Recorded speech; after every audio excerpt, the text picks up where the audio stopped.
নমস্কার বন্ধুরা, Monica's food খাজানাতে সবাইকে স্বাগত। এখন বাজারে প্রচুর কাঁচা আম পাওয়া যায়, আর এই কাঁচা আম থাকতে থাকতেই তৈরি করে নিন একদম দোকানের মতো কাঁচা আমের জ্যাম। আর এইভাবে জ্যাম তৈরি করে সারা বছর সংরক্ষণ করেও রাখতে পারবেন। কিভাবে খুব সহজ পদ্ধতিতে বাড়িতে কাঁচা আমের জ্যাম তৈরি করা যায় সেটাই আজ আমি আপনাদের সঙ্গে শেয়ার করব। আশা করছি আজকের রেসিপি সবার ভালো লাগবে। এই রেসিপির জন্য আমি 3টে কাঁচা আম নিয়েছি। আমগুলো খোসা ছাড়িয়ে ধুয়ে টুকরো টুকরো করে নেব। গ্যাসের চুলায় একটা কড়াই বসিয়ে তাতে দিয়ে দিলাম কেটে রাখা আমের টুকরোগুলো। আম সেদ্ধ হওয়ার জন্য দিয়ে দেব পরিমাণ মতো জল, আর দিয়ে দিলাম সামান্য নুন। এবার ঢাকা দিয়ে 10 মিনিট মিডিয়াম ফ্লেমে আমগুলো সেদ্ধ করে নেব। 10 মিনিট পর ঢাকা সরিয়ে নিলাম। আমগুলো সেদ্ধ হয়ে গেছে। এখন হাতা দিয়ে এভাবে আমগুলো চেপে চেপে জলের সঙ্গে মিশিয়ে নিতে হবে।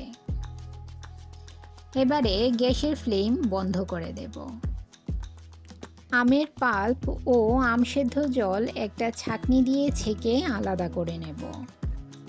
আমার চ্যানেলে নতুন বন্ধু হয়ে থাকলে চ্যানেলটি সাবস্ক্রাইব করে পাশে থাকা বেল আইকনটি প্রেস করুন, আর নোটিফিকেশন অল করুন পরবর্তী ভিডিওর আপডেট পেতে।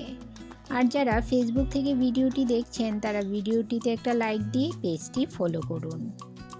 বেশি চাপ দেওয়া যাবে না, হালকা করে নেড়ে নেড়ে জল আলাদা করে নিতে হবে।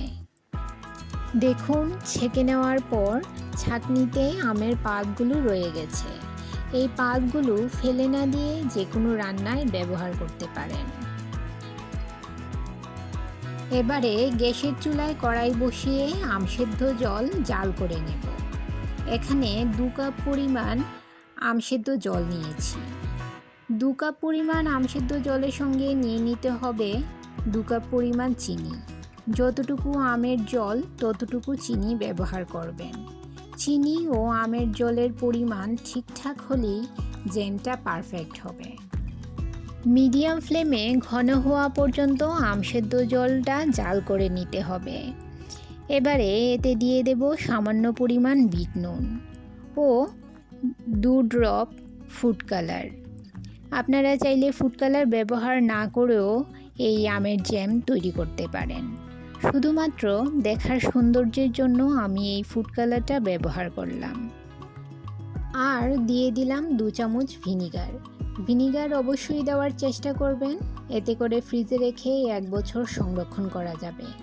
আর বাইরে রেখে অর্থাৎ নর্মাল টেম্পারেচারে রেখেও 6 মাস পর্যন্ত খাওয়া যাবে। এবারে এখান থেকে সামান্য মিশ্রণ একটা প্লেটে তুলে নিলাম।